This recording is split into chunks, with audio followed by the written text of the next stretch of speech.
Hello and welcome to coverage of Pro Tour Born of the Gods here from Valencia, Spain. Marshall Sutcliffe in the booth with Randy Buehler and Zach Hill. We've got a feature match here with Shi Tian versus Sam Pardee. Yeah, this is essentially a win and in. Okay. I mean, tiebreaker catastrophe could sink Pardee with a win, but he's got good breakers. If he wins this, there'll be multiple people getting in on 4 losses, so pretty clean. As clean as it gets at this point in the tournament. Okay. The winner is all but in. Sam Pardee just took a very tough loss to Patrick Dickmann. It was a tight, tense match, and he's had a few minutes to get the adrenaline out of his system and get back down to business here against Shi Tian, who is now, he's playing the Blue Moon deck, as we've called it, and it's a pretty unique build, one that we haven't seen much in Modern thus far. How does this matchup play out here, Zach? We've got Sam Pardee on Birthing Pod versus Shi Tian on Blue Moon.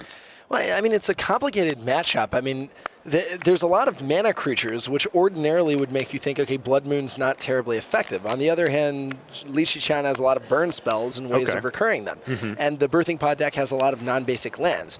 My gut is that Shi Tian Li's deck is good at killing creatures and good at countering mid-range threats.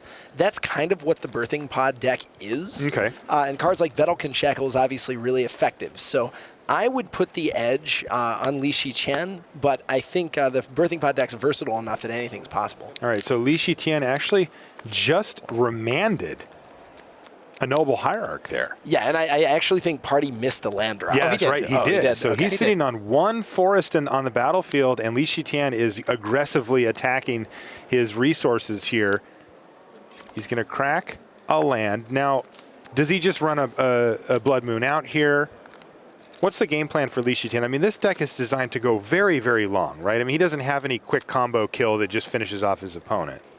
I like running out a Blood Moon here so that if Sam Pardee top decks a fetch land, yeah. exactly, he can't use it to get another color of mana. You see that Sam fetched a basic forest with the first one. Right. If he draws another fetch land, he could get basic swamp, for example, but can't do that anymore.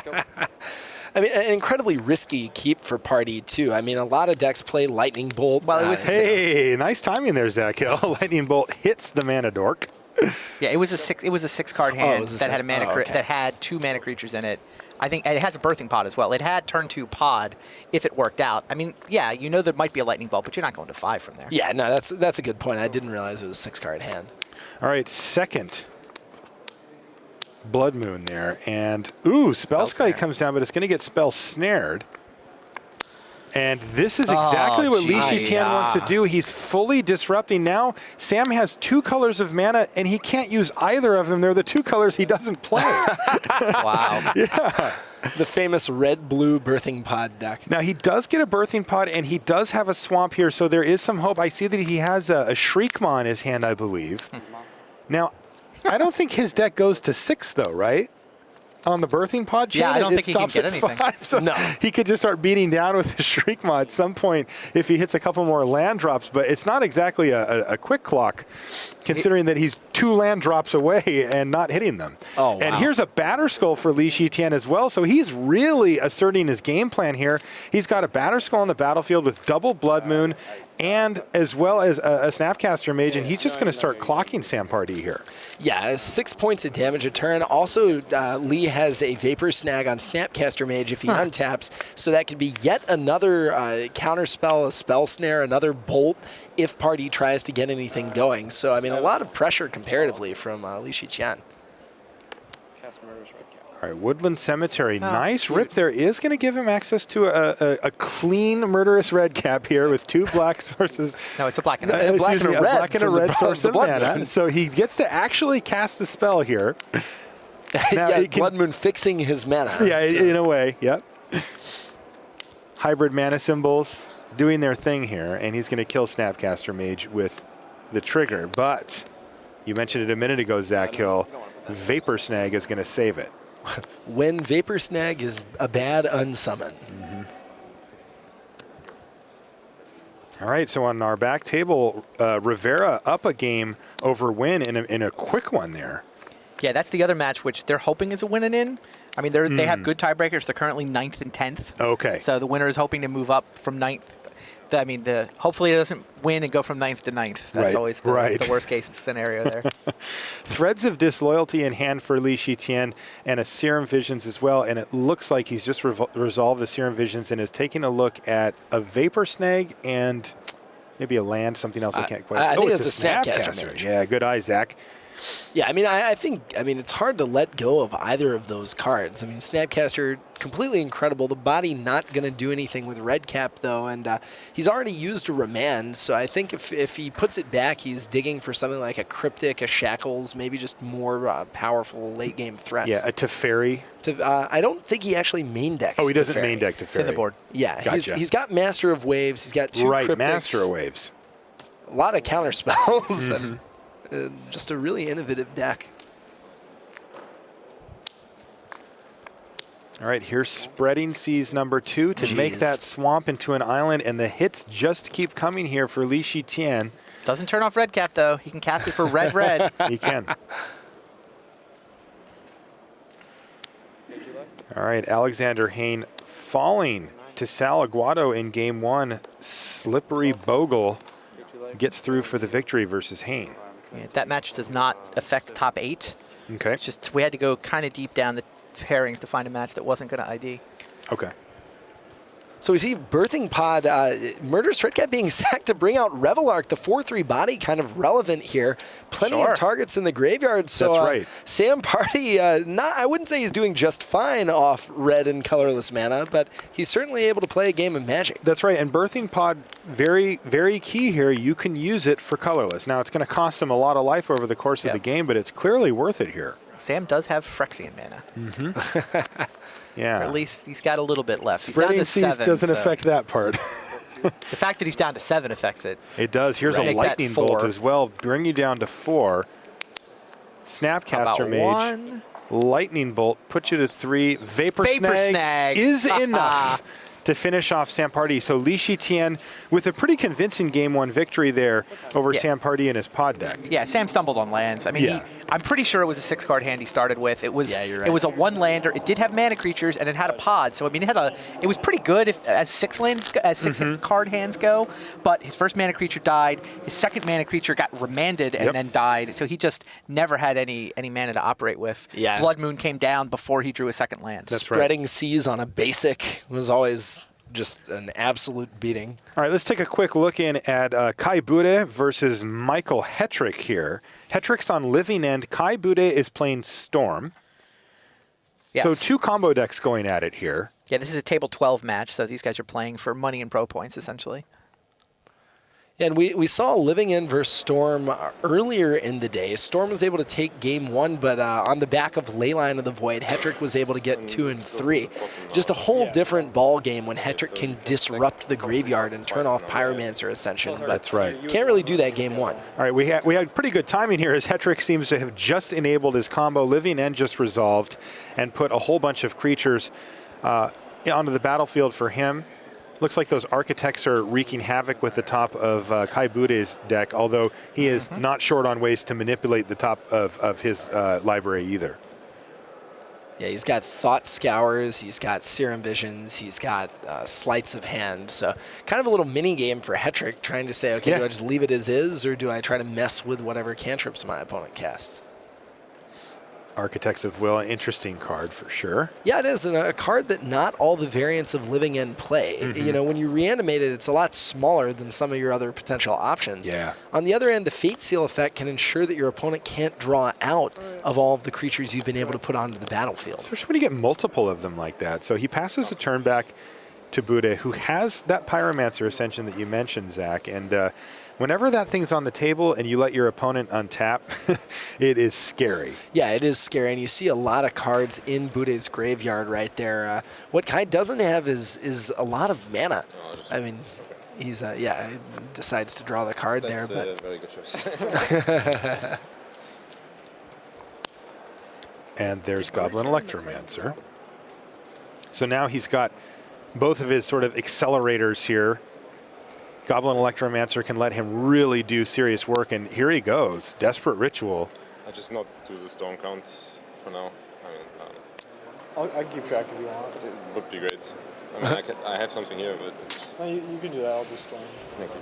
All right, now this is a nice, friendly last round of the Pro Tour. He says, how about this? You keep track of how much mana you have, and I'll keep track of your storm. Michael Hetrick, nice guy. I don't know that I would let my opponent keep track of my storm. Well, Kai Kai said can he just recreate it. wasn't going to. Yeah. He did. He said, I'm not going to keep track of storm for now. And Hetrick said, well, I can do it if you want. Yeah, Kai, he'll count it up if he's actually able to go off. I'm with you, Zach, though. I'm taking control. It looks like Kai's got a bit of an app going there to track all this stuff, too. Storm bundles of fun. I have been playing against Luis Scott Vargas at a Pro Tour where he instructed me to make better attacks than the ones I actually made and let me make them. So, you know, some people are just good guys. Yeah, it's true. Oh, man, active Pyromancer Ascension. Now we're going to see some real craziness. Yeah, this is where the fireworks really begin, especially with that Goblin Electromancer out there. It just takes the edge off of so many of these spells and makes it... Here's Manamorphosis. Wow. 4 mana, 2 cards for Man. 1. Not bad. You know, he might Is be that glad card he's powerful? kept track of the storm count now. He has got that Grave Shot in his hand. The Manamorphose he's casting right now, just better than Ancestral Recall by a lot. Yeah. You're drawing a card for 4 free mana. You're getting a Blacker Lotus. Vision and hopping it. Draw a card. Try first. I'm doing this a bit careful because I fucked up before. That's fine. Well, I'll put those. Then the copy. Draw a card. Kai Bude being very careful with his actions, not so much with his words. But yeah, I mean, at this point, you have to just kind of assume that he's you know, it's not literally academic at this point. But, oh, okay. Well, it's getting more academic by the moment, Zach. Your point is well taken. Pass in Flames with a full graveyard and some mana available usually means that you can just go off. So Hetrick says, well, do you have a Grave Shot? And then we flash back this. Yep. All right. and that is. And Bude was, you know, he did say, look, I'm going to do exactly these things. And, you know, it does save some time. Yeah, well, I mean, Kai, the Past in Flames, Hetrick knew that was enough as long as Kai had a Grape Shot. He was like, do you have a Grape Shot? That's Kai's like, oh, yeah. Kai knew he had a Grape Shot. He knew it was over. Just needed to show Hetrick that he actually had accessed it. He didn't discard his Drain Life earlier in the turn. Exactly. Had to find it. He found it. Take a look at our feature match area as we wind down the Swiss portion of the tournament. After this last round, we're going to have the top 8. I mean, we are going to be set the stage for tomorrow, Sunday. We've got a new setup for Sunday. We've made some rule changes, some things. We're going to be best out of 3, and we're going to be bringing you every single match tomorrow. Yeah, every single game of every single match. Yeah, every game of every match tomorrow. It's going to be fantastic. We certainly hope you'll join us. One of these guys will be there. So we know who 6 are. 2 spots left up for grabs in this last round. One of them goes to the winner of this game. Do you happen to know the other slot? I think it's going to go to the winner of Tim Rivera and Gabrielle Wynn. Oh, wow. Now, it's interesting. I think what has happened is that Josh McClain and Jared Bodicher took a draw to clinch top 16 instead of playing and hoping their breakers would improve. The value draw? I don't know if I would do that. Like, I would be crossing my fingers hoping for the tiebreaker miracle, I think, to get top 8. But I think that they're not, I mean, from the fact that they're not in the feature match area. Strongly suggest that they took a draw there. Same Owen Turtenwald and Jinwei Zhang, I believe, probably did the same thing, although their breakers needed a lot of help, as did Matai Zadokai and Galdinas Vidugaris. Again, a draw because the tiebreakers needed so much help, they'd rather clinch top 16. Right, and that I mean that also makes a lot of sense when you're playing the long game of pro points, qualifications, so on and so forth. But you know who's happiest about that? Who's that? Is Tim Rivera and Gabe Wynn, as it means their match really is a win and in instead of win and cross your fingers. Now, speaking of them, we do know that Rivera is up 1-0 over Gab Wynn, so there's one slightly happier than the other. All right, we're underway here. A very simple tap land here for Sam Pardee. He's going to pass the turn back to an untapped Steam Vents, but a pass of the turn here, representing a lightning bolt, maybe a spell snare, that kind of thing. And there's a wall of roots, very resilient mana machine. Yeah, and again, so powerful because you're able to use the mana both on your turn and the opponent's that even in a matchup where it's not going to be doing a lot of blocking, it's still an incredibly effective mana producer. Yeah, and a good draw there as well for Shi Tian potentially. He drew Anger of the Gods. Wow. Yeah, Card very effective against his pod list, at least to help reset things, though. Looking at the board, it doesn't seem that amazing. There's 2 4+ toughness creatures on the battlefield here. What Sam Pardee needs is a Doran and a Rolling Stones. Yeah, Pardee's had a lot of success on the Grand Prix circuit, but this is really the first time he's gone deep in a Pro Tour. I know his Pro Tour lifetime winning percentage is actually below 50%, but it's only a couple of tours. Right. But this really a huge result for him. Yeah. Well, and that really seems to be the case for a lot of these guys. You know, you see a lot of just Grand Prix veterans that have been doing really well at this Pro Tour. Second Wall of Roots. Second Wall of Roots as the Mana Leak hit the Spellskite here, pass the turn back. Now we see Threads of Disloyalty. That's interesting. Zach. Yeah, that's juicy. Can accelerate your mana through a Wall of Roots. I think it left it in largely for Spellskite. Also could theoretically get a Blood Moon down now and leave Pardee just on green mana sources. So it would have access to 5 mana, but only if he wanted to play a mono green deck. And interestingly, Pardee has a sideboard card that's designed to kill enchantments, but it's Harmonic Sliver. And he won't have any white mana after this Blood Moon hits. Right. Now, Spellskite, is it in there out of the board to protect mana creatures? Yes. That makes a lot of sense, I think. But right. Is it out of the board, though? I thought he actually had it in the main. He actually does have one in the main, yeah. But he did decide to what leave I meant it was, in. is it still in there for that purpose? I would guess so. I think having a Noble Hierarch in play just so strongly invalidates. It keeps Blood Moon at bay, but it also just means Li Shi Tian's going to have a lot of lightning bolts, and being able to just counter essentially all of them for 0 mana until it's dealt with. I think is valuable enough to merit a slot. Good. Yeah. And your opponent's going to have some mass removal. It's nice that it survives Anger of the Gods. I mean, I think it's just a card that you have a lot of value for having access to it. All right, there it is. Blood Moon for Li Shi Tian. That's a key stage in what he's trying to do. He's left his opponent with a forest to complement 3 mountains now. I love the deck he's playing. I think it's so innovative. I think it's a great read on the format. And wow, we're going to double both the Wall of Roots here. So Li Shi Tian aggressively attacking the mana base and the mana sources of Sam Pardee, leaving him with double green. Oh, and then gonna Threads of Disloyalty, I guess the second one? Or, I mean, we haven't seen yet. But. So he's going to start things off with Serum Visions as Sam played a land and said go. Top. And both Sam go to the asks, top. top. Yeah, which is, of course, never what you want to see. But there's the second green mana source being used here. Wall of Roots once, the forest, and that's going to make a Kitchen Finks. No.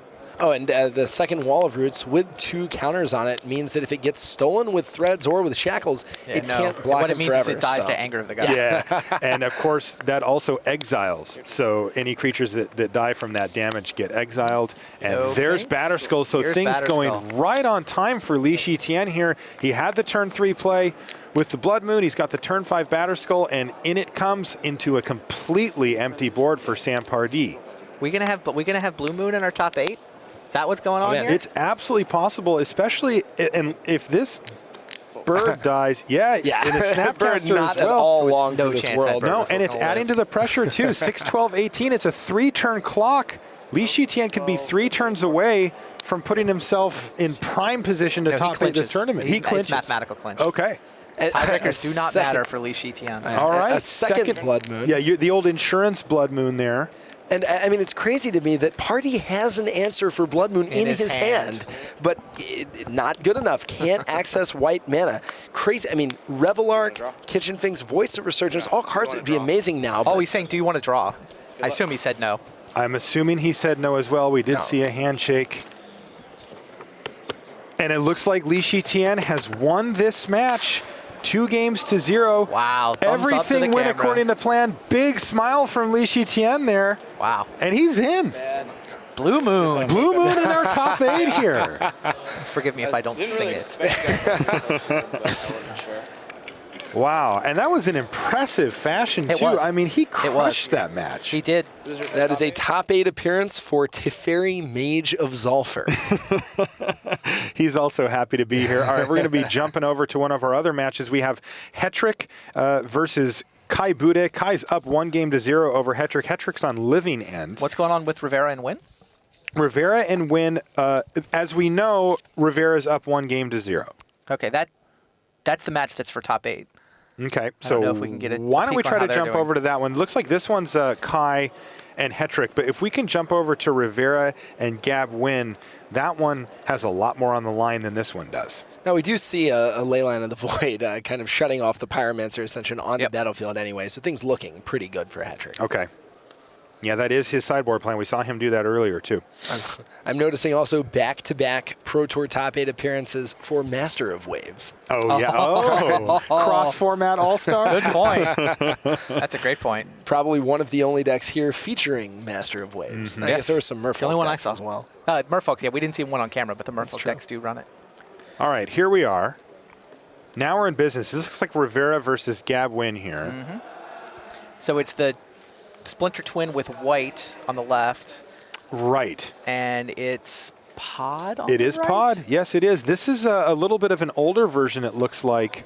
The one that used to run Is it blue. Ki- is It's it flashed Kiki for Pod? blue. Yeah, I think it is Kiki Pod. Pod, and right? Yeah. Kiki Pod, actually, Nate Price showed me the numbers from yesterday, had a higher conversion percentage and a higher day 2 percentage, both in Modern and in the field at large, than Malira Pod. Oh, did. interesting. Yes. Yeah, it's a better pure combo deck. Like Right. the combo kills are faster and easier in the Kiki Pod deck. What it gives up, though, is it gives up some of the sort of mid-game resiliency. The whole grindy kitchen things Right. wins. It's not nearly as good as those. No townships here. Yeah, in particular, it needs to run enough red mana to cast a Kiki Jiki if push Yeah. comes to shove, and that means you just can't have, the consistent, all the white cards. Right. Also, sometimes Speaking has of just all a the higher- white Yeah. cards, does Tim Rivera wow. have 4 paths in his hand or 3? He's got a ton of them either way. And it looks like a Restoration Angel maybe is going to start being able... No, it can't apply pressure yet. There's a Restoration Angel on the other side of the table, as well as a Glendalendra Archmage to kind of shut down any other shenanigans. There's Gab Wynn. Archmage, just incredible in a matchup like this. It I mean, is. trading for, your opponent's deck is essentially all non-creatures of the cards that you really care about. So Right. just being able to straight up trade with 2 threats is amazingly powerful. A fascinatingly annoying card, Glendalendra Archmage, when you're sitting in the control player's seat. He's going to fire off a Path to Yeah, he's Exile. going to try. The main phase, Well, there's a Voice of Resurgence in play. Yeah, exactly. It's very easy to forget about that little is. ability. Yes. And interestingly, he's also got a Spellskite. So, I mean, we're talking about, Does he want to let it resolve? And if so, does he want it to take out a Spellskite? Yeah. What did it get pointed at? The voice, I'm I guessing? don't know. Gav Wynn, though, Yeah. is all about the insurance here. I He's think- got I the think it- Spellskite. He's got the Glendalendra Archmage here. And I think the Path to Exile did get pointed at Glendalendra Archmage. Okay. Sure. What counter do it. I want to do about that? So he's actually just going to go ahead and use the Archmage activated ability there. And I really do like that play. Having Spellskite on the battlefield means that you're not totally cold, or you still have outs even if you tap out. Right. Whereas Archmage, as powerful as it is, still demands that you keep a mana open every turn. Okay. So I think having access to that Spellskite is what you want right here. Given that as long as Spellskite's on the battlefield, Splinter Twin, the magic card, can never resolve on Restoration Angel. Right. Can we get a deck list for Gab Wynn? All right. So looks like Gab's in the tank. He's got he untapped here. Doesn't have the combo available immediately. He does have the ability to cast Kiki Jiki if he had it in his hand. He's got triple red. But I think he's going to start with a Path to Exile on the opposing Restoration Angel here. That happens. Tim Rivera is going to go grab a basic. And what's the rest of the turn look like for Gab Wynn here? That's the question. Yeah, I mean, What's looking at his his hand? hand, Well, I think does he have a Conscripts in his hand? according to the viewer, he's got Bird of Paradise Path to Exile, but I don't know that that's completely up and I think running he just might yet. have Conscripts as well. Wait, is it Conscripts? Yeah, Zealous Conscript is sort of the get-out-of-jail-free card. It'll often steal a Linvala to enable the combo. And it also is a combo piece. Right, because with Kiki Jiki, Right. it actually can do the same Restoration Angel or Deceiver Exarch thing. Yes. Because technically the card can target your own permanents. That's right. So it's actually a combo piece as well. Now, you need the Kiki If you Jiki have to make Kiki that Jiki. go. Right. Yeah, So he that's doesn't not need more help if Kiki Jiki happens. He needs the Kiki Jiki. Right. I saw the Path to Exile there. One of the reasons the Celestial Colonnade decks got popular in the first place is that it's a great outlet for the extra mana that you get from Path. It sure is. And, not a whole lot of pressure on either side right now, but you can tell, the 1 damage return from Glenelender Archmage probably not going to end the game anytime soon, but you can tell both these players want to start making something happen, and Rivera's 2 Restoration Angels, they may not be able to kill the opponent with Splinter Twin just yet, but they can at least draw a card off Wall of, or I wanted to call it Wall of Blossoms. Wall of Omens. Wall of Omens. Mm-hmm.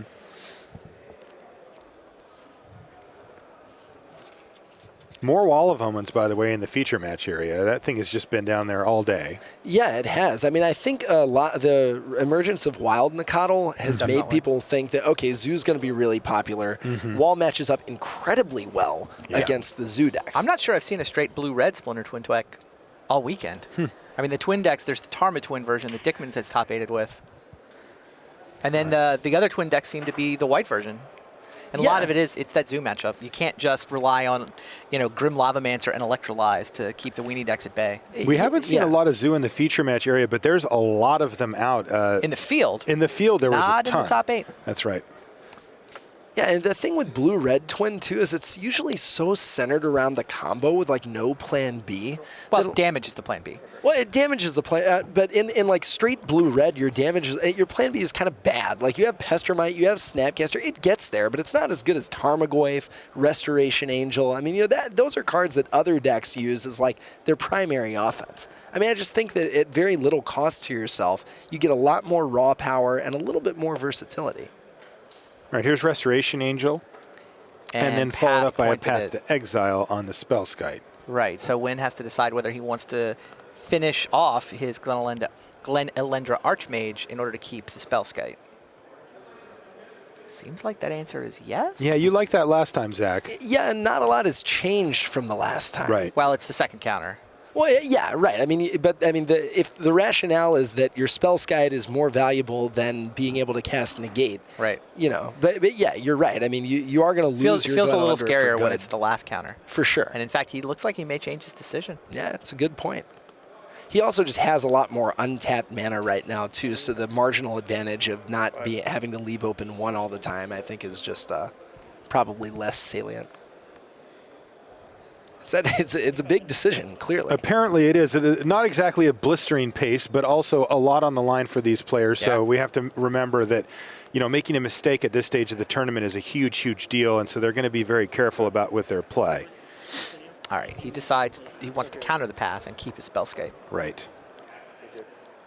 He's got Zealous Conscripts in his hand. One other card. Is that just a land he has? He just drew it. Attacking Angel into Angel? Huh. He is attacking Angel. Is he up to to Angel. something? What is he up to? What shenanigans? What shenanigans? Oh wow! Is it Static Caster? Is it Static Caster? Is it That's going to kill his Angel, living though, right? the dream. That's going to kill both Angels, I think right? it is going to kill both Angels if he's reading the card. I mean, did he already activate it? It was hard to close. say. Wow. Hard to say.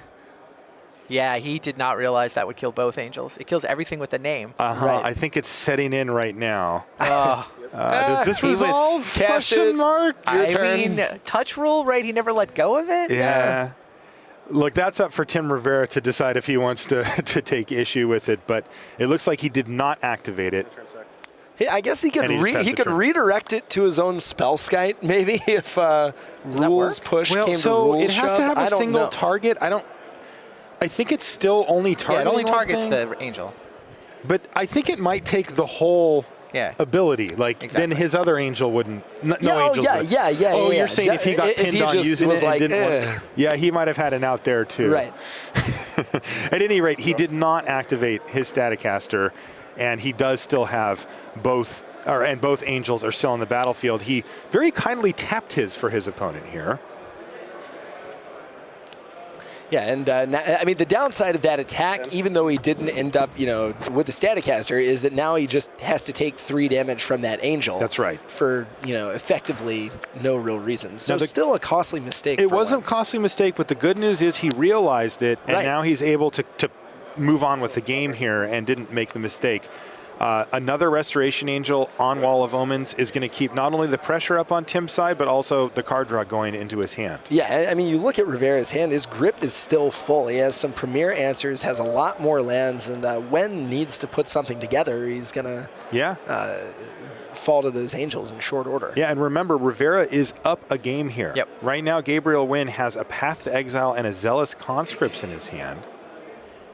So not exactly blanks for Wen, but I mean, this does highlight the issue with some of these pod decks. That you have all these one-ofs that are conditionally really good and very powerful, but sometimes you naturally draw them, they just don't really accomplish a whole lot. Yeah, and that's, again, one of the advantages of Melirapod. The Kiki Pod deck just has more kind of junky creatures. Right. Melirapod is able to play a more effective strategy when it doesn't draw its pod. Right. I mean, I think at the end of the day, Kiki, if you knew you were going to have Birthing Pod in play, the Kiki Pod deck is probably better. It just combos off from almost nothing. You need like a 1-drop, a 2-drop, and 4 mana. That's all you need to combo out. And on the same turn, you go all the way up the chain because you can untap with Deceiver Exarch and effectively blinking the pod. But if you don't have pod, the Melira list is better. It's just more resilient. It's got more game, more that sort of mid-range grindy game. Yeah, and just more cards that you are playing in other decks because they're just good. Like Kitchen Finks, it's not as though you're making a big sacrifice to put 4 of those in your deck. Now, Tim drops down to 10. He draws a Spellskite for the turn. Could have Spellskites on both sides of the table here. Yeah, so I did get confirmation, by the way, that there were intentional draws on table 6, 7, 8, 9, and 10. Wow. Yeah, so 2, all 4, of those 6, 8, 10 people? Yeah, and basically all of those guys are saying, let's lock up top 16. Okay. Or top 16 or top 25 in some cases. I think it's probably too many of them to all fit into the top 16. But completely foregoing their chance for top 8 in the process. Yeah, that's the thing. Do you really, if you take the ID, you're saying you're definitely not top 8. Yeah. By playing it, you need tiebreaker help, or the other thing that could sneak you into top 8? Unintentional draws. Right. Let's say hypothetically that Tim Rivera and Gab Wynn unintentionally draw this match. Who makes top 8 then? It's not the people on table 6, 7, 8, 9, or 10. Okay. It's table 11. Oh, wow. Oh, man. Which is Kevin Anktil against Tom Martell. Wow. Those guys are currently in 21st and 22nd. And they have the narrowest outside chance if things go perfectly. They've got a better chance than the 10 people above them who said, I'm not even going to gamble. I'm not interested in gambling. I'm interested in making sure I finish in the top 25. I mean, without an Atlanta invite, I would draw into top 25 for sure. But if I had an Atlanta invite in my pocket, if I was, say, Owen Turtenwald, play. Owen has snuck into top 8s he didn't think he was in the past. For sure. All right, so both players down to 7, exchanging damage from Restoration Angels and moving things forward in a slowish direction here. Yeah. We do have, though, on Tim Rivera's side, he's got a Celestial Colonnade now. On the other side, though, there's a Birds of Paradise for chump block, so he doesn't have the full lethal here. Yeah, Rivera could, he's got Bolt, he's got Path. He can get that bird out of the way if he wants to. The question is if he has enough mana to do that and everything else he's looking for. I mean, it looks like he's got 7 damage in the air. Yeah, he's also got, I believe, 2 lightning bolts in hand. Remember, he's been blinking those Wall of Omens every turn. Been drawing a lot of all cards. Those Restoration Angels, plus, of course, they drew a card when they entered the battlefield. All right, activate, attack for lethal, prompt an immediate chump block here. And that's going to drop Gab Wynn down to 4, and I believe... So is this his last turn? It could be. I mean, Tim is basically going to say, look... Well, he can block with Angel for 1 more turn, maybe. But I mean, doesn't Tim have 2 bolts in his hand? I thought he only had 1. He has a bolt, right. He has 1 bolt, and he has 1 so Anger of the last Gods. Turn. Did he if he drew Kiki Jiki, he would win on the spot. Yeah, right. Right, because Spellskite protects his Angel, so he was definitely drawing live there. Well, would it, though? I mean... It eats the Lightning Bolt. It eats the Lightning Bolt. And then he goes off with and the attack Angel. With Infinite right, Angels. Okay. And he actually has blue mana with Hallowed Fountain to manually activate and not go under 1 Lightning Bolt range. Right. But I don't think Wynn drew Kiki Jiki. says Zealous Conscript, no Hierarch. I see 2 cards in his hand. Zealous Conscript doesn't do anything here, does it? I mean, he can steal the Angel briefly. He can steal the Angel. He can get in 1, 2, 3, 4. Well, that could attack for 6 in the air. Yeah, it's just the Colonnade can block. The Colonnade can block. He's actually got enough mana he has to enough block. mana. Yeah. Oh, okay. Yeah, 10 lands and the Colonnade. Man. Suddenly he's created the true Sarah Angel. Both attacks and blocks. The Vigilance ability, coming up for more than just holding up counterspell mana. Yeah. Wow, you don't see that very often. No, 10 mana in the Colonnade doesn't happen very often. And judges are warning them to play faster. Yeah, their pace has been pretty slow It's been here. glacial. That's why the Tom Martell scenario is live. Right. So, I mean, I think Wen's going to just go for it with the conscripts, just sort of see what happens. Doesn't really have a whole lot of other options right now. Wall of Omens saving the ground game here. He could cross his fingers and hope there's no Lightning Bolt in Tim Rivera's hand. Right. Like, without a Lightning Bolt, he can chump. He can chump Colonnade, take Angel, and go to 1. But without the Angel, he has no path to victory. Right. Like, he's no longer drawing live to Kiki-Jiki. Right. So, yeah, he's looking at what is Conscripts? Conscripts doesn't do enough, right? Well, I don't think so because because of the 2 Wall of Colonnade Omens. and the 2 Wall of Omens, exactly. Because remember, Conscripts has haste, and he's also got the 2/2 Voice of Resurgence, but I mean, he can attack They're with not 4 getting through. creatures, Yeah. but the walls have just been doing tons of work. they this really game. have. They've drawn him like 4 cards, and they've prevented tons of damage over the course of the game. Wall of Omens definitely pulling its weight for Tim Rivera. He's up a game it's been spectacular here. Normally, the pod deck is attacking with a Voice of Resurgence, chipping away for it just hasn't gotten through for anything. Absolutely. And now here he's getting outraced by Angel plus Colonnade. Like, he can do 4 because he gets 1, or he can do 3, I guess, because the 1 damage from Arid Mesa and the Voice that would get through if he attacked. But, I think that's it. All right, so what we're doing here is Tim Rivera wants to make sure he knows exactly what Zealous Conscripts does, and I think Gab Wins is in French. So he gets through with the unblocked Angels. The Angels so what gets through, he can get him within Lightning Bolt range. Yes. Small problem, he doesn't play any Lightning Bolts, nor have mana for an them, issue. nor... We've identified an issue. Maybe if he rereads Static Caster, he'll discover that it can deal a point somehow. Yeah. I mean, does that 3 damage matter a lot here? I mean, it feels like a pretty big deal, right?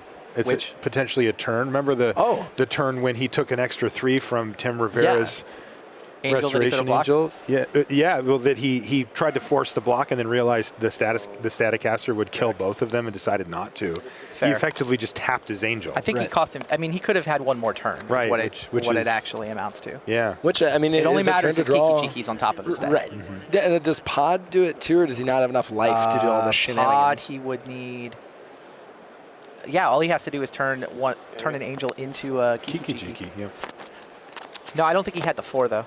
I don't think Pod would have done it. Oh, okay. I'll block your Angel. All right, so activate. Yeah, block. And this is not lethal. This is 3 damage in the air. It's going to bring Tim Rivera down to 3 with no meaningful way to get through. He is going to take down the Colonnade here, though. I mean, there's a backup matters a Colonnade. lot. Right. It's the Lightning Bolt is what's going to matter. Exactly, because he can't redirect to the Spellskite without an open blue mana, which he doesn't have because he had to cast the Zealous Conscripts. Oh, yeah, you're right. Yep. Also, though, Tim Rivera's got another Colonnade there, too. Oh, okay. Yeah. So he still has all of that was these. Gabriel going through the motions. Any chance you're going to screw up this block? Yep. Oh, absolutely. Any chance you don't have Lightning Bolt or anything? Wow. And that's it. Tim Rivera. Wow. Tim Rivera should be through to the top 8. Everybody else took an ID to turn this into a pretty clean winning in. I cannot imagine the guys in 21st or 22nd are going to leapfrog high enough. So we think we've got our top 8. Some just incredible matches. Yeah, this is some fantastic stuff coming down the stretch here. We had a whole bunch of IDs leading down the stretch. We had only a few people, 2 to 3, I think, coming into this round that we knew were going to be in top 8. And looks like we may have filled out the rest here. Now, nothing's quite set in stone, but we're getting pretty close to it here. And, I mean, the people that qualified, I mean, truly just have some of the best decks in the room. I mean, that deck from that we just saw was the blue-white-red Kiki or Splinter Twin deck. It's just an amazingly finely tuned machine. All right, let's finish up here with Michael Hetrick versus Kai Bude. They're in game 3. Both players have 1 game apiece. Michael Hetrick is playing Living End, a deck that's done really well here this weekend. He's playing against Kai Bude, who's on Storm. Yeah, it hasn't done as well as Twin, which I think has got multiple variants in the top 8 now. Yeah, interestingly, I think, like you were mentioning, different variants of the same core combo. I mean, sort of reminds me of when Donate and Illusions of Grandeur were the thing. There's a lot of shells you can put it into. Right. Interesting that you bring that up, given who's on our feature match area here. Oh, yeah, given Pro Tour Donate playing champion Kai Bud. Yes. Yeah, how much history, how many historical stories are there that Kai's not relevant to? Good point. Hetrick does not have a ley line, so that means that Kai is free to use his Past in Flames and his Pyromancer Ascension, which has made a huge difference in these matchups. Here's Michael Hetrick. See, Fulminator Mage currently with no targets. Right, no targets right now. Kai Bude is going to be hyper aware of that card, and he's going to play around it, though. Here's a Steam Vents. All right, I mean, is he just saying all right, or does he just need multiple red mana? I mean, Hetrick has a window here, right? If he... Yeah. I mean, maybe he just has enough lands that doesn't matter, doesn't play. I don't think the deck plays 2 mountains. I'm actually probably am wrong about that. I'm trying to find the deck list right here. But that, I mean, definitely counterintuitive, if nothing else, to get when your opponent just casts Fulminator Mage.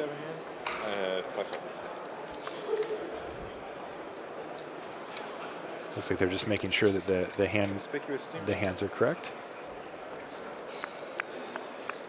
There's a Living End in hand for Hetrick, and he's also apparently naturally drawn his Leyline of the Void. Didn't have it in his opener, and doesn't have enough mana to cast it right now either. Hetrick does not use his mage. Right, and even if he is able to play Leyline of the Void, Kai can still trigger Pyromancer Ascension off the cards that are already in the graveyard. So not having it on turn 0 essentially still a huge blow for Hetrick. Right. We've got better tools now, but that isn't one of them, right? You know, now we have cards like Rest in Peace that not only prevent but also take care of it. But the whole free aspect, of course, really important for Leyline of the Void. Yeah, exactly. So, all right, there's double Living End here now. Oh, so he's got 2 Living Ends, but unlike a lot of other combo decks, you don't actually want to draw your combo pieces. Drawing Living End is very bad. Yeah, it's pretty annoying. It's not, you know, it's good in control matchups because you can test spell them and set up multiple spells a turn. But against Storm, you know, you want to be cascading into those and drawing into more cyclers so that your Living End is more lethal when it is able to resolve. Yeah. I mean, Hetrick just has almost nothing in his graveyard right now. I mean, Living End's just not a big threat. It's more useful for blowing up Goblin Electromancer than it is really for recurring anything. I mean, what happened here? Like, did Hetrick mulligan into Oblivion? I mean, he's got 1 card in his yard, 3 lands, 3 cards in hand, and 1. Look at Kai Bude's graveyard. Well, it's only turn 4, 5? Yeah. But you're right. I mean, he only has 3 cards in his hand. He hasn't really done anything. So it looks like he's probably mulliganed no cyclers yet. I mean, we will find out. We have a long way to go before we find that out. So yeah, I mean, Kai hugely ahead right now. Definitely. You see the echoing truth out of Kai's sideboard there in case Michael Hetrick. When you said how bad your draw was. Is it just to bounce a bunch of stuff that came back, or is it to get rid of a Leyline? Yeah, Leyline. I think it's absolutely for Leyline. All right, so turn 2, he just bounces it. Hetrick can't play. He gets to fill up his yard. Yeah, all right, so we have a good old bear fight here. We've got a good 2-2 old bear versus fight. a 2-2, and they're going at it. Hetrick attacks for 2, and he did find a land, but it was kind of an awkward one there. Blackcleave Cliffs come to play tap this turn.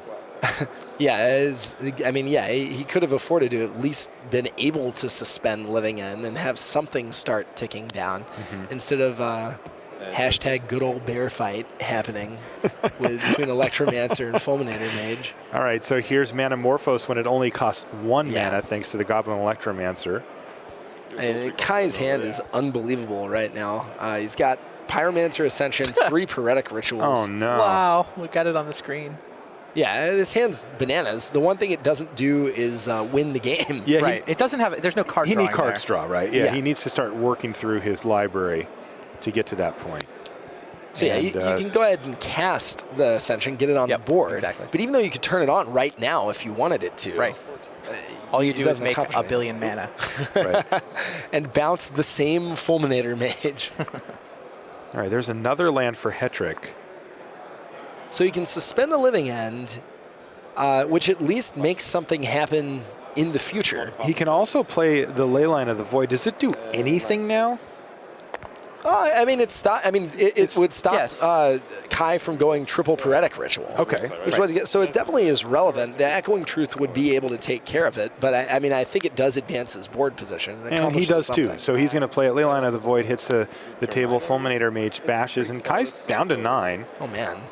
But the thing is, Michael Hetrick's deck doesn't have any way to deliver any reach outside of the creature, so Kai's going to be able to plan very accordingly. Yeah, I think it's as soon as Kai draws anything that draws a card, he'll do the ritual. He'll bounce the ley line. He'll do the rituals to turn on the Ascensions, and then one card drawing card off both Ascensions is suddenly 4 cards. I think he'll trust that.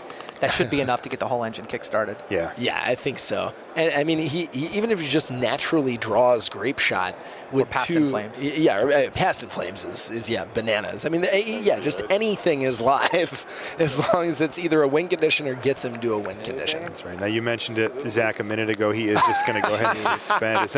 So he's got all the tools set up here. Starting to get a little frustrated. Yeah. Anything, deck? Anything, please? No fear of Maelstrom Pulse. No fear of Maelstrom. Wow. Hetrick says no fear of Maelstrom Pulse. Interestingly, he could, I guess, Echoing Truth his own Ascension if there were a Maelstrom Pulse. Fair. All right, so Hetrick has drawn a Violent Outburst, but not really doing much at this point. Yeah, I mean, he could Kills blow an up a Electromancer. land, kill it. Actually, I mean, it's not awful. You blow up a land, you kill Electromancer, you get 2 Fulminator Mages back, you can blow up the Shivan Reef. Or you can just have 4 power against somebody sitting on 5. Right, yeah, Okay, yeah, so exactly. it actually is I mean, pretty sweet here. It's not, like, impressive in an abstract way, but in the game state, I think it's actually pretty solid. Okay. I mean, it definitely Kai having essentially 3 active Ascensions on demand. I can't do anything. Yeah, not in a great position right now. Hetrick ships the turn. He ships the turn back. He says go. Kai Buddha very close. Oh, he draws an island, so he's bricked yet again.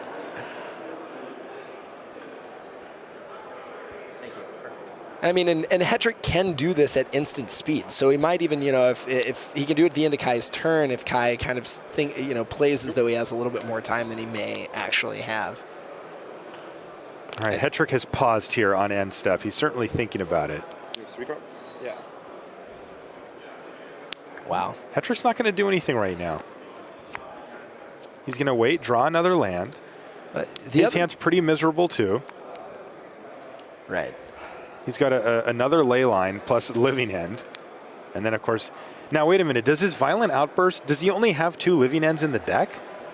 I mean, that is it possible possibility. that these guys play 4? He plays 4. Oh, they play 4? Yeah. Oh, okay. I could see some universe where you side it out because you don't think it's going to get countered ever, but I don't think you'd go below 3. Okay. Might be wrong, but... Yeah, Kai just anything. I mean, like 3 mana draw a card would be unbelievable right now. Yeah, sleight of hand, anything. Yeah. Kai saving his life total and actually getting Electromancer in the graveyard way better than having it in play against Living End. All right, so land drop here for Michael Hetrick. And how many counters is Living End at? I mean, that Living End might just resolve soon. It's at 1 counter, the floor reporter tells us. So. Yeah, I think that's why Kai's blocking with Electromancer now. Right. He doesn't know about Hetrick's ability to Living End out of his hand, but the one that's face up on the table right is there. good enough reason.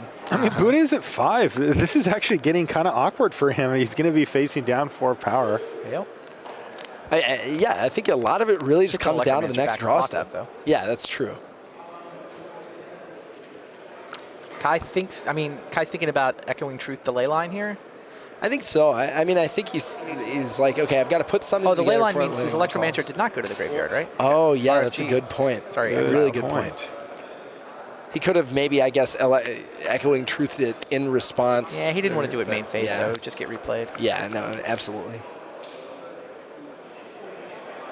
So he's doing it now in case he draws. Yeah, he figures he probably needs to win next turn. Right. I see. Any cycled creature would be lethal. Yes. Like he's worried that Hetrick has any of his random giant cycling dorks in his hand, end step cycles, and then living end goes off. Right, and he still knows about the possibility of violent outbursts, so that, like, cycle plus end step, and suddenly he's facing lethal. Yeah, without an Electromancer, Kai's worried about being a little tight on mana, so he's going to get the Echoing Truth end step just in case he draws something. Okay. Like, a strategy that's not bad is suspend one of these, give your opponent, like, a false clock where they think it's all about what that die says. And then, like, one turn ahead of it. And then get them one turn ahead of that. Great point. You could used to do this with Lotus Bloom and Storm decks, where your opponent would be like, oh, okay, well, I need to win by turn 4. And it's like, no, I'm just going to kill you. I've seen Travis Wu do that to people on his videos as well. Would have been nice if I drew. In the first game, it looked like you certainly only had 2, right? In the first? Like you went down to like 6 cards or something. I actually play 4 main deck. So Kai was saying There were 2 on top of my final. he was 3 guessing cards. that Hetrick only had 2, but Based on the 3 first top game. of my yeah, final but he 4. said no, I've got 4. Basically said, I still have all of these living Yes. ends in my deck. Well, he didn't actually say how many were in his deck now, but he said he had 4 mains. He's willing to give up that much info. It's true. I mean, And this is I'm Kai's feeling it's like upkeep, one-hander, right? but- I mean, not really, but like it's pretty close. At Where's least. this end step? There we go. There it is. I thought that was in No, It's no, in I'm response wrong. to the Echoing Truth? No. I think it's I upkeep. thought it was, but it's not. Yeah, I think But you're the right. Kai's mana is still tapped. It can't be upkeep if it's after the Echoing Truth resolved. But yeah, he Interesting. did it during his own end step. His own end step. Not a time you usually see very much action, but He could hit 2 lands here, but then his clock is His slower. clock is gone or gone-ish. I mean, it comes back Well, next you're turn. right. Next exactly. turn, but they're going to have summoning sickness, right? Sure. Yeah, he wants to hit the lands. All right, down No they go. Electromancer, only 4 lands. He's hoping Kai's pinched. I think those rituals mean Kai's not, in fact, pinched on mana. No. So can he Big draw, draw. something? That was a Blood moon. land. I saw no, not a land, but a blood moon. No, the lands are exiled. Oh yeah. Sure. right. I can't- But I mean, Kai, to be fair, does have one more turn. Yes. Right. He might have 2 more turns. Isn't there only 4 power in the yard? There's only 4. Right. Kai's yeah, at yeah, 5. Yeah, you're right. I think Kai He has does have 2 more turns left. He can Blood Moon here, which I guess. no reason not to. It Yeah, means, I love blood it moon means that the ley line doesn't get to come back down. That would've actually Yeah. blocked you Oh out. yeah. Right. It turns off ley line. Yeah, that Blood Moon's actually pretty important there. I play around it. But the Because- ley line's not a. Completely There's didn't in yes. previous games. Ley line's not a Oh, in the previous catastrophe games? given how Oh. much sauce is already in Kai's yard for Past in Flames, but Like, I we never prefer saw to be able to I do wasn't the playing around rituals. it. Well, yeah, because the rituals immediately it's turn on the also, Pyromancer, your essentially. Oh right, Right. of course. Um, No, the ley yeah. line is crucial. You're Go right. ahead. So All right, he says Blood go. Moon a live draw. Yeah. So he essentially bought himself a turn. He's like, I have a 1-turn window where there's no ley line, but he top decked Blood Moon, so now he has a infinite turn window. with no ley line. right. Rashad's down on the floor, and he's telling us also that they're in time now, and this is turn number 1. So Hetrick's Wow, on turn 1. okay. There we go. This is huge. This is positively huge. Not only 1, but 2 draw spells to work with, essentially, Yeah. for Kai Should right do here. it, right? Yeah, I mean, the only issue is his being constrained on blue mana, but he's still got 2 to work with. That's 4 and stack. Man. 4. Turn. And the next one he'll go up to 5 mana. So Triggering 4 them. Pool, take 2 to cast this. Stack. All right. Leaving me with 5. All right, so he's got 5 red mana. And the Ascensions are turned on. Hetrick takes a quick look at his hand one more time. What do I have? That Put on I your might be able to seatbelt, do Michael with? Hetrick. You're going to be here for a minute. And you can do crazy stuff, I think, with this, right? So, like, with the multiple copies on the stack, you can flash back another copy and In the put a middle. lot more on the Yeah. stack, and then cast things so you don't discard them at random to the other copies. Yep. Sure. So 7 mana floating. right. and then I'm you glad bring this is me- not. And then I'm glad you can 4 use raving. real-life shortcuts to get through Yes. this. First raving. I don't know the cards, so just. I mean, second raving. So this is the second resolution. 3-4, etc. Hey, don't kick those off. All right. Well, Discard 2 redundant Blood I get to Moons. see them anyway because I draw them. But. So that's the third raving now. this is unbelievable. So this is the third one. Yeah. One starting. There's the fourth one coming. That's right. Okay. And All right. Tax info. Fourth raving now.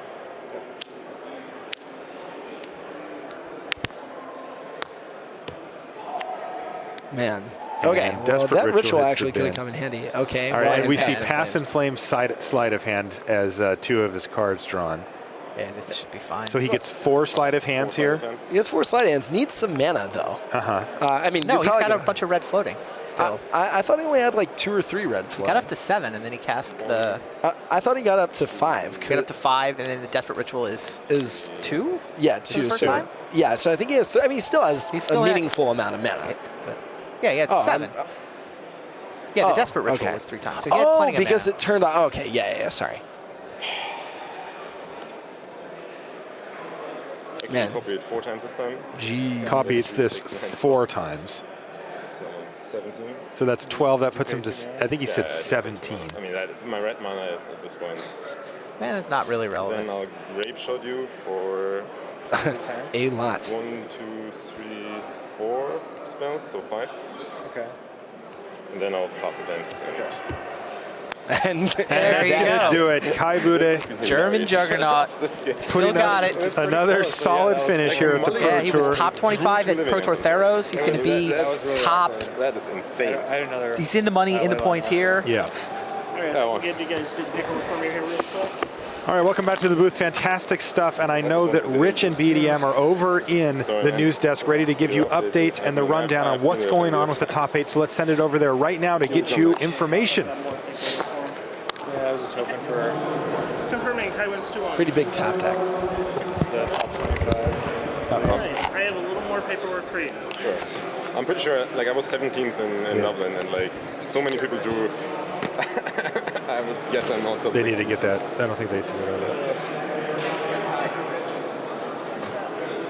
As we see, you can see people